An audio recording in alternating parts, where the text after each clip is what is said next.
खबर उत्तर प्रदेश के मुजफ्फरनगर से है, जहां पर साक्षी वेलफेयर ट्रस्ट की राष्ट्रीय अध्यक्ष लावारिसों की वारिस क्रांतिकारी सालू सैनी द्वारा सेमल के पेड़ बाबा की रस्म तेरहवीं में सैकड़ों की संख्या में लोगों ने पहुंचकर सेमल के पेड़ बाबा की आत्मा की शांति के लिए प्रार्थना की।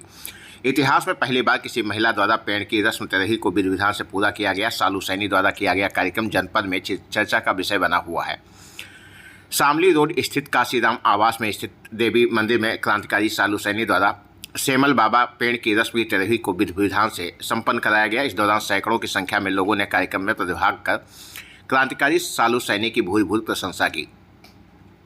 स्वतंत्र प्रभार मंत्री कपिल देव अग्रवाल द्वारा रस्म तेरहवीं में शिरकत भी की गई। कार्यक्रम में पगड़ी बांधने की रस्म को पूरा करने के दौरान मंत्री कपिल देव अग्रवाल ने वहां मौजूद लोगों को अपने संबोधन में कहा, महिला होने के बावजूद किसी भी कार्य को करने में पीछे नहीं हटती, चाहे कार्य कैसा भी हो। उन्होंने कहा कि कोरोना काल में जहां लोग अपने से दूर भागकर जान बचा रहे थे, इस परिस्थिति में भी क्रांतिकारी सालू सैनी द्वारा अपनी जान की फिक्र छोड़कर जनता को ही अपना घर परिवार मानते हुए सबकी निस्वार्थ भाव से सेवा की। उत्तर प्रदेश के मुजफ्फरनगर से ये हैरान कर देने वाली खबर सामने आई है, जहाँ पर पेड़ की अंतिम संस्कार करने के बाद उसकी तेरहवीं की गई। उपस्थित समाजसेवी सत्यप्रकाश रेणु, राजीव सिंह, सिंघल, राजू सैनी, मनोज सैनी, मंगलेश प्रजापति, डॉक्टर योगेंद्र शर्मा, बिट्टू सिखेड़ा, राजेश कश्यप आदि लोग इस कार्यक्रम में मौजूद हैं, जिनकी मौजूदगी में पेड़ की तेरहवीं संपन्न हुई। राधे राधे। मैं क्रांतिकारी सालू सैनी लावारिसों की वारिस। जैसा कि आप सभी जानते हैं कि मेरे द्वारा लावारिसों के पुण्य आत्माओं के दाह संस्कार किए जाते हैं, और अभी मैंने कुछ समय पहले जो है 200 साल पुराने करीब एक सेमल के पेड़ का अंतिम संस्कार किया था, जो बेलड़ा गांव के गंग नहर में थे, और उनका मैंने पूरे विधि विधान से अंतिम संस्कार के बाद उनकी सभी क्रियाएं मैंने की हैं, अस्थि विसर्जन और तीजा।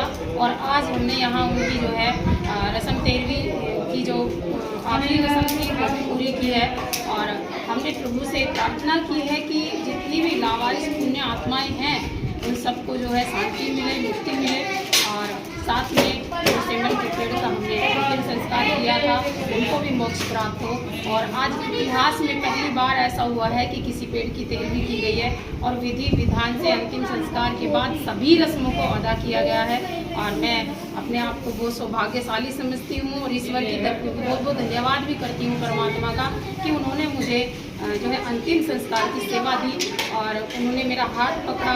सब बोले बाबा करने वाले, मैं सिर्फ निमित्त मात्र हूँ, पर तो प्रभु ही रहे हैं, मैं तो सिर्फ निमित्त मात्र हूँ। बस बाबा का आशीर्वाद ऐसे ही बना रहे, आप सबका सपोर्ट ऐसे ही बना रहे, आप सभी हमारी इस यज्ञ में पहुँचे उसके लिए आप सभी का बहुत बहुत धन्यवाद, और अपना साथ, अपना सहयोग, अपना सपोर्ट ऐसे ही बनाए रखें।